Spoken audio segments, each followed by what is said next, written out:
evening, ladies and gentlemen. It's time to call this regular meeting of the City of Pasco Code Enforcement Board to order. These proceedings are being presented live tonight on PSC-TV cable channel 191 and will be rebroadcast throughout the following month. The Code Enforcement Board conducts public meetings to hear issues regarding alleged violations of the city code, in particular property maintenance standards.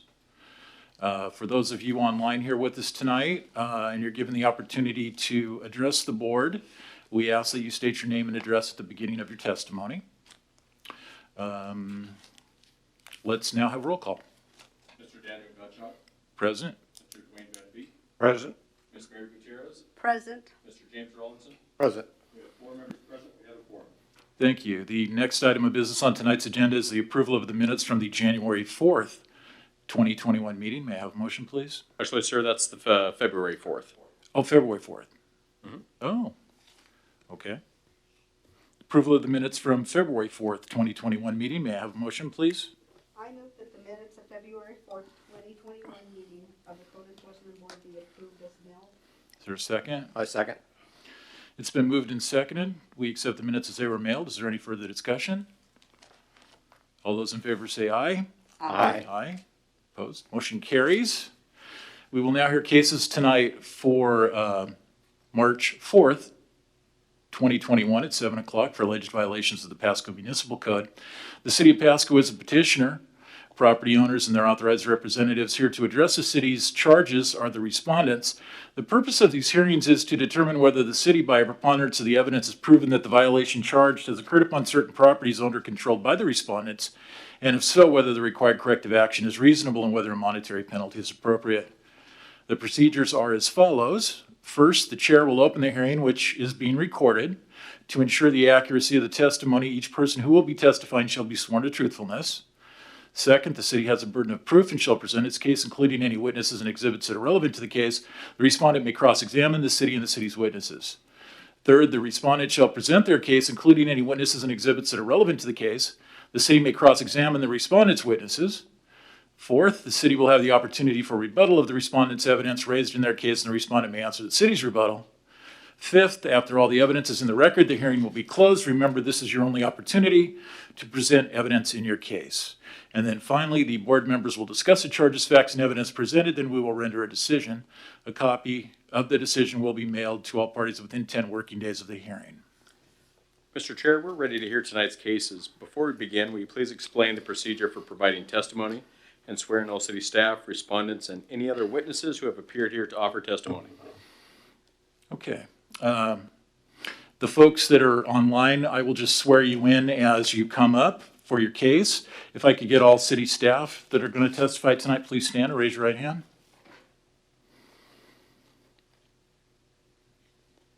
Do you swear to tell the truth in these proceedings? If so, say I do. I do. Thank you. Okay. Are there any questions about the procedures tonight at all, folks? When we bring you up, if there is, you can let us know then too. Do you believe there are any objections to any member of the board hearing your matter due to your belief that any of us may have a conflict of interest or the appearance of one? And if so, indicate that objection when we bring you up. Otherwise, we'll consider it waived. Okay. Can we hear our first case, please? Yes, sir. We are ready to hear our first case. Let me just check here real quick. Do we have anybody here tonight that is wanting to speak on 618 West Clark Street? Hold on 1 minute. We're going to unmute you. Give me 1 second. There we go. Do we have anybody here tonight that's going to speak on 618 West Clark? Hi there. This is Justine Cayley. I'm the attorney on behalf of AAA Renovation and Construction. Perfect. All right. Well, hold tight. We'll have Ms. Strader present her case, and we'll go from there. Thank you so much. So, board, our first case is going to be CEB 2020-2176. Ms. Strader, please present your case. The property known as 618 West Clark Street was inspected on 12/14/2020. Violation of the Pasco Municipal Code was observed and were determined to be repeat violations. A rental inspection was scheduled for 12/14/20 with Mr. Aaron Potts present. The property known as 618 West Clark Street had been recently remodeled and approved as a duplex, units A and B, for 2 single-family dwelling units. Unit A was inspected, and it was noted that each of the 5-bedroom doors were individually labeled with numbers 1 through 5. Each room had individual locks that Mr. Potts had keys on hand for, and the office space around the stairs was being slept in a non-habitable space. During this inspection, Unit B was not inspected due to time constraints, and at the time of inspection, I assumed the owner had obtained a special permit for the rooming house use. After the inspection had been conducted, it was determined that a follow-up inspection would be needed as there was no special permit on file for this location, and it was only to be used as a duplex for 2 single-family dwelling units and not as a rooming house. Mr. Potts was advised of the violations and that he had to either vacate the units or provide lease agreements in order to prove that the unit was only being used as a single-family dwelling unit. Mr. Potts sent a letter advising that he would remove the numbers on the doors of units A and B and would provide lease agreements for the 2 units. A second rental inspection was scheduled for January 26, 2021 for units A and B. Code Officer Rosanna Johnson and Mr. Aaron Potts were present during the inspection. Unit A was noted to have the numbers removed from the individual doors, and the office space around the stairway was no longer being slept in. In Unit B, a house rules note was posted in the laundry room that stated all rents should be paid with a money order. It was also noted that most of the rooms had individual cooking/food preparation areas and separate entry/exit doors. Rosanna and I spoke to a couple of the tenants who advised they did not know the other individuals within the unit and had moved in at separate times. One tenant said he had resided at the location for over a year, and another advised they had just moved in. At the time of the inspection, I again requested copies of the lease agreements for both units A and B. On February 3rd, 2021, Mr. Potts' attorney, Ms. Justine Cole, provided 2 leases, one for Unit A and one for B. Both were dated February 2nd, 2021. Neither had the rent amounts, and they were signed by the tenants with different unit numbers. I asked why the rent amounts were missing and why there were different unit numbers listed. Ms. Cole advised on February 4th, 2021 that she would contact the property owner and get back to me. Later that day, she sent revised copies of the lease agreements with the rent amounts added and the unit numbers whited out. I advised that I was unable to accept these revisions until they were updated with the tenants' signatures, indicating the tenants were aware of the changes made. On this date, I continued the code case from the Code Board hearing scheduled for February 4th to March 4th, 2021, to give Mr. Aaron Potts additional time to provide the lease agreements.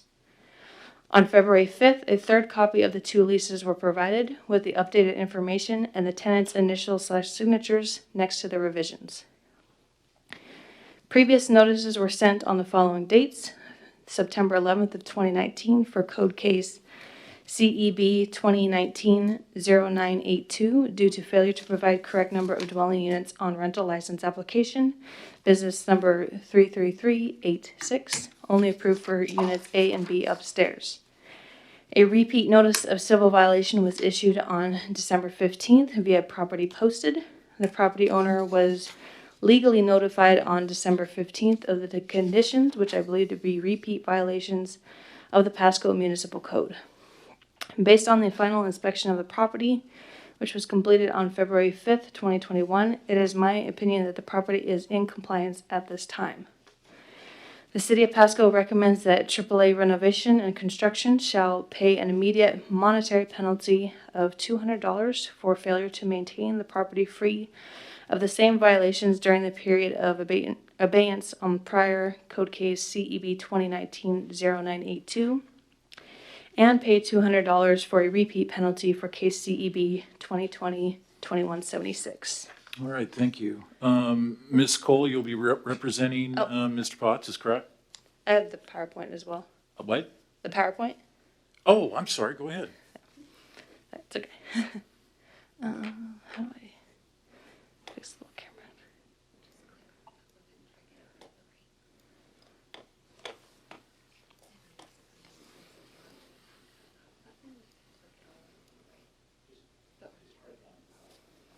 Oh, okay.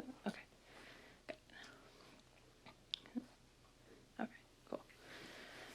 So the details for CEB 2020-2176 are as follows. The violations are the PMC 5.05.070, failure to provide a correct number of dwelling units on rental application for license number 33386.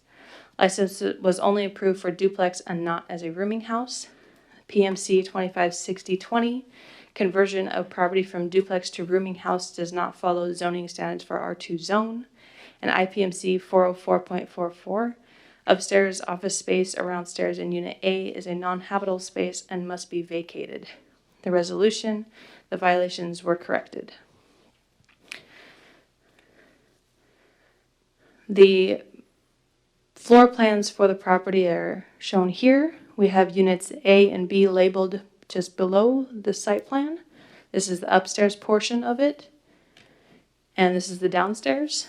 Again, it was approved to be a duplex.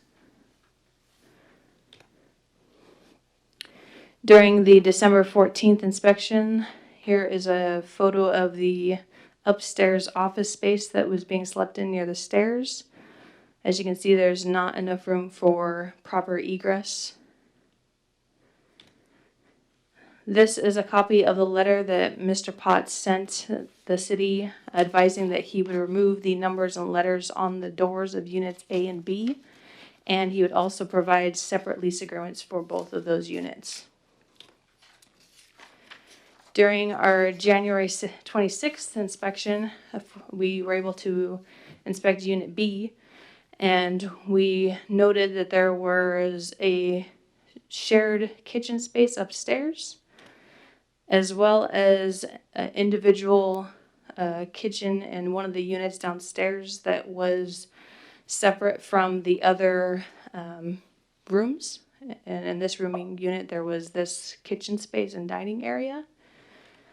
In another rooming unit, there was a food prep area, refrigerator, and such. In the laundry room, this is a photo of the house rules for Unit B. Note number 6, where it says all rents should be paid with a money order. And here is the first copy of the lease agreement, or part of it, for Unit A. Note that it was dated February 2nd of 2021, and the rent amount below is missing, as well as the individual unit numbers labeled as different unit numbers. So we have A2, A3, A4, and so on. Same with the first copy of the lease for Unit B, again dated February 2nd. The rent amount missing, and the individual units labeled as 5B, 3B, 2B, and so on. When we questioned Ms. Cole about the issues that are noted, she advised that she would contact Mr. Potts and discuss why. At which point, later on, we received revised copies of the lease agreement for units A and B. Again, they were dated the February 2nd with the added rent amount, and the unit numbers were whited out. So you could only see the letters of A and B on both of the lease agreements. And here's the revised copy for Unit B as well. So upon seeing the revised copy of the lease, we advised them that we would not be able to accept those copies because the signatures of the tenants were made before the revisions were done. So we required an updated copy of the lease with the tenant signatures. The final copy of the lease was provided to us on February 5th. Again, you can see it's dated February 2nd. It has the rent amounts with all of the tenant signatures added to where the revisions were made. And same with Unit B. And that's all.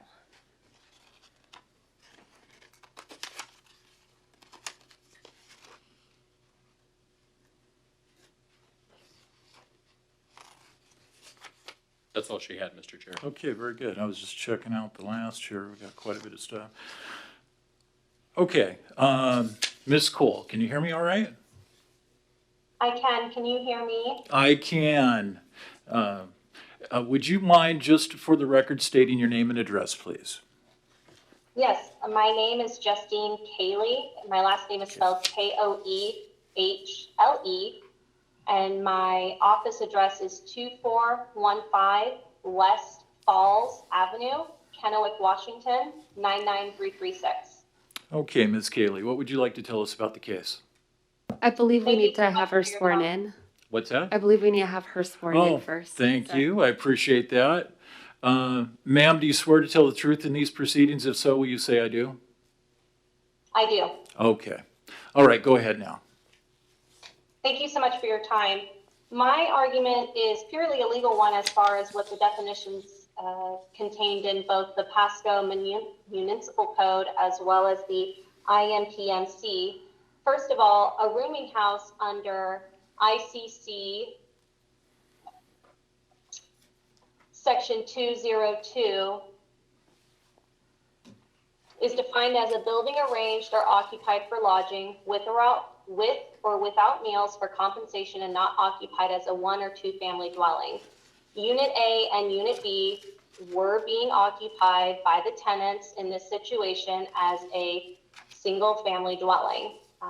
Under Pasco Municipal Code 2515060, a dwelling unit means a building or portion thereof providing complete housekeeping facilities for one family. And under Pasco Municipal Code 2515080, a family means one or more persons, but not more than 6 unrelated persons living together as a single housekeeping unit. Here, we've discussed round and round with Mr. Hendren, as well as Ms. Strader on this issue. The individuals that are living in Unit A and Unit B fit the definition of family, and at first the issue with Unit A and with the lodging situation with the tenants was, well, they're not related, they're not family, therefore you don't meet the definition of a single family dwelling. But the code clearly states that a family can mean one or more persons, but not more than 6 unrelated persons living together as a single housekeeping unit. In this situation, we have no more than 6 unrelated persons living together as a single housekeeping unit. There's nothing in the code that says we can't have numbers on doors. There's nothing in the code that says we can't have locks on interior doors. And there's nothing that says that our tenants can't have refrigerators in the doors. The correction to this was to force my client to enter into a lease with all these individuals when Washington state law itself doesn't require a lease. The living situation is the same. Regardless of this lease or not, nothing has changed. And my client is inherently confused as to how this living arrangement can be seen as a rooming house when it clearly meets the definition in the code. There's not more than 2 units that were applied for in the business license, which is the repeat violation under that's alleged under Pasco Municipal Code 505070. And at this juncture, we don't believe that there was ever a violation to begin with because we fit the definition of a family. We're living as a single family in this, and there's nothing in the code that says we have to have a single lease. There's nothing that says we have to pay rent a certain way, and there's nothing that says we have to have a lease to begin with. And we don't believe that there's a violation, and AAA Renovation and Construction, as the landlord in this situation, would request that fines not be assessed and that the citation be dismissed. Okay. So I get, Mr. Shell. So would you tell me, so are the same people living there that were there before? And we still have that same amount, and all we've done is just taken the letters off and changed it? Yes, like we had agreed with Mr. Potts before, he had 2 options, either to vacate the units because he was using them as a rooming house, or if he's claiming that they are a single-family dwelling unit, that he provides proof that it was a single-family dwelling unit, which in this case was a lease agreement. Okay. And just for information as well, when she's referencing the family definition, it does say, as a single housekeeping unit. And a single housekeeping unit is defined as the functional equivalent of a traditional family whose members are an interactive group of persons jointly occupying a single dwelling unit, including the joint use of and responsibility for common areas and share household activities and responsibilities, including meals, chores, household maintenance, expenses, etc. And where if the unit is rented, all adult residents have chosen to jointly occupy the entire premises of the dwelling unit under a single written lease with joint use and responsibility for the premises, and the makeup of the household occupying the unit is determined by the residents rather than the landlord or property manager. Do we know that they're not sharing? Because I think if I was had roommates or my brother or whatever, what if he had a fridge in his room and I had a fridge in my room and things like, how do you know that they're not commingling there? So when we did our second inspection, we had talked to a couple of the tenants who advised us that they did not know the other tenants. They didn't know their names.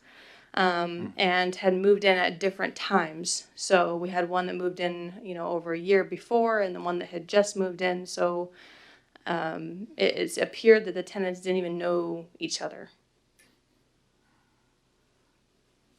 Okay.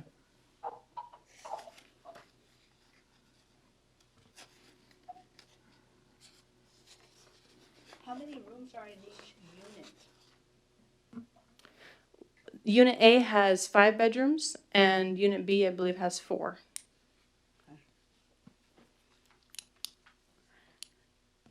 Does sound like a boarding house. I have a question for the attorney. Is the rent collected from one individual or each individual? I do not know the answer to that.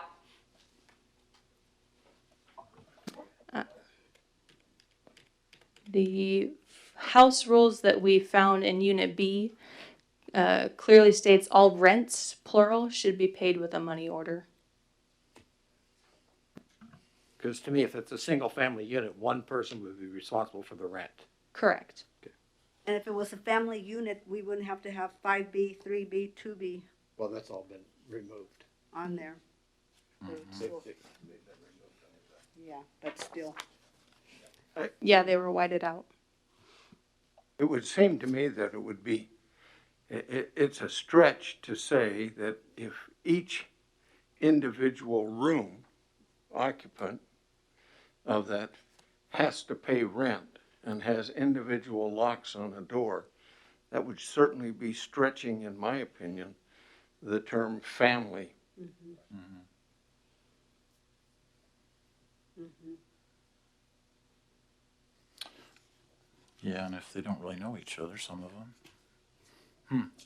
And as a family, you wouldn't want to have locks in your doors unless you didn't trust them.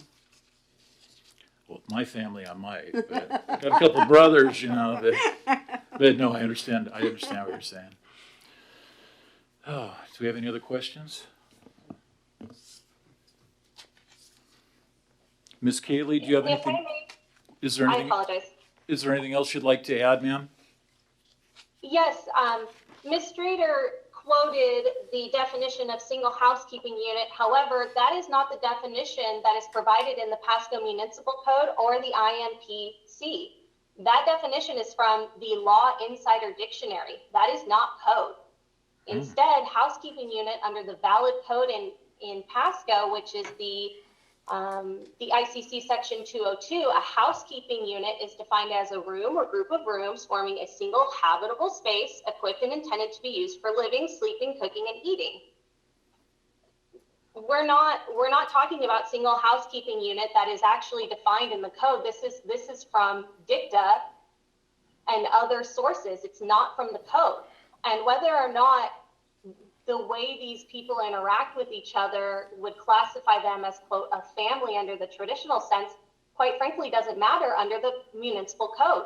Pasco Municipal Code 2515080 defines family as one or more persons, but not more than 6 unrelated persons living together as a single housekeeping unit.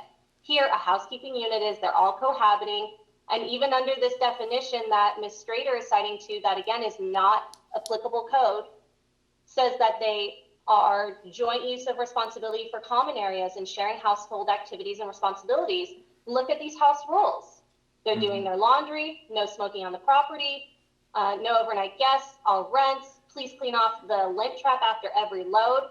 They're all working together to cohabitate together, and they're interacting with one another. The fact that some of them didn't know each other's names, again, is not indicative in the code as being proof that it's a rooming house when we don't even fit the definition of a rooming house. This is not a rooming house situation. These are unrelated persons living together, and there's nothing in the code that requires them to live and have a single lease. There's nothing that requires them to not have locks on their doors. Every bedroom has locks on their doors nowadays. That's pretty standard. That shouldn't be used against them, again, because there's nothing in the code that says that if you have locks on your doors, then you're a rooming house. There's nothing that says that definition.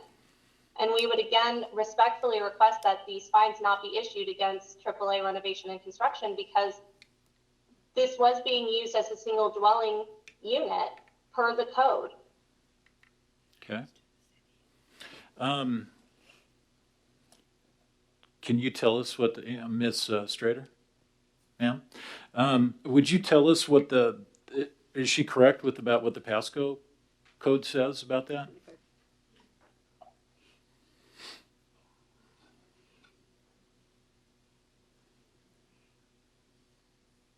So we do have a definition of boarding house, which means any dwelling with fewer than 20 sleeping rooms in which persons, whether individually or as families, are housed or lodged and are provided meals at the dwelling. A rooming house or furnished rooming house is a boarding house.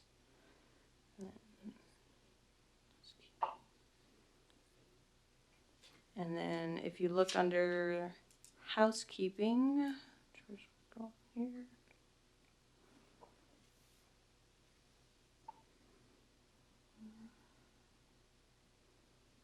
One second here.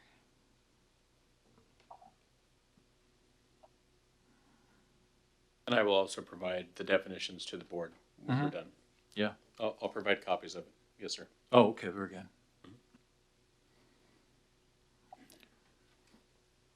I guess what I'm interested in mainly is that 2515-080.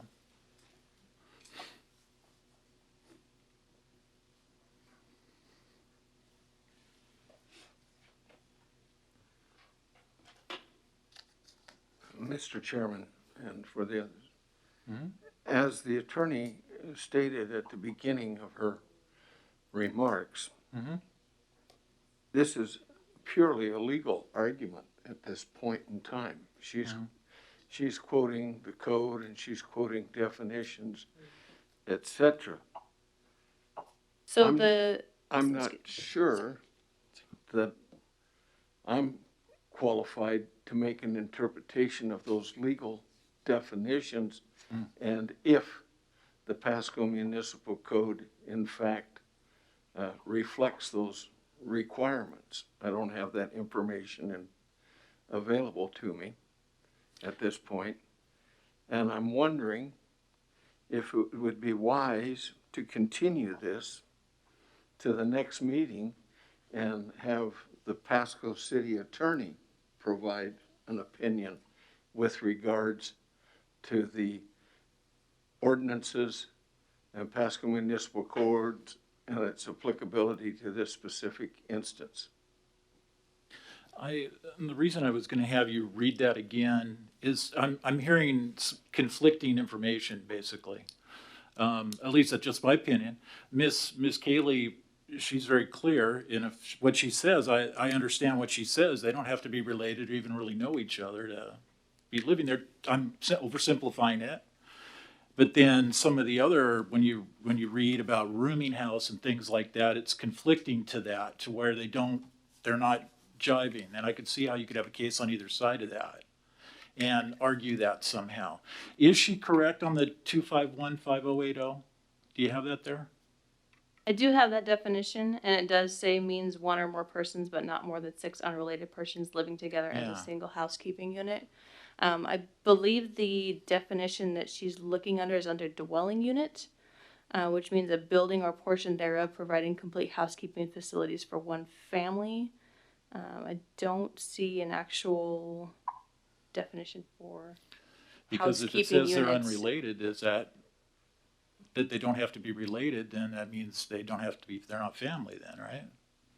Correct. If some of them are. They don't have to be related, but again, we don't have an actual single housekeeping unit definition Yeah, in our codes. So, okay. Well, I think what we should do, Dwayne, is let's just hear this out, and then what do you guys think on that? I think we need to get a definition on it. You want a clarification on I it? need a clarification, or yes, have the city attorney look Okay. into it. Okay, because we're some conflicting stuff. Can we do that, Troy? Absolutely. Okay. Yes. So, Ms. Kaylee? Yes, I'm here. Okay, what we're going to do is I think we're going to send this to the city attorney for a clarification. The way the code that you read makes sense to me, and it seems to conflict with what the city has. So we'd like to get a clarification on that if possible, and have you back at the next meeting. Would that work?